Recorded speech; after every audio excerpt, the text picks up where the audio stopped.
ఈ మా ప్రాంతంలో అయితే ఆత్మకూరు, అమర్చింత, నర్వా, మక్తల్ ఈ ప్రాంతంలో అయితే ఈ ట్రాన్స్పోర్టేషన్లో చాలా మంది పిల్లలు కింద పడి దెబ్బలు తగిన సందర్భాలు, చనిపోయిన సందర్భాలు ఉన్నాయి అధ్యక్ష.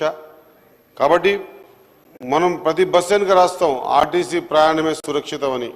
మరి మనము మన పిల్లల్ని సురక్షితమైనటువంటి ప్రయాణాన్ని చేయించే విధంగా మరి బస్సులో లోటు అయితే ఉన్నది స్పష్టంగా అర్థమవుతా ఉంది.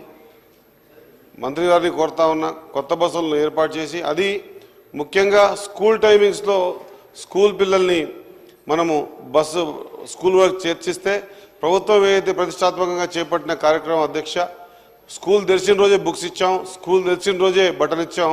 అదే మాదిరిగా స్కూల్ పిల్లవాడిని కూడా సరైన సమయంలో మనం స్కూల్ పంపిస్తే భవిష్యత్తు బాగుండేటువంటి అవకాశం ఉన్నాయి అధ్యక్ష. కాబట్టి ఈ ఫిట్నెస్ కానీ ఇతరత్ర కానీ ఇవి ముందే బస్సులు రోడ్డుపైకి రాకన్నా ముందే అన్నీ చూసుకొని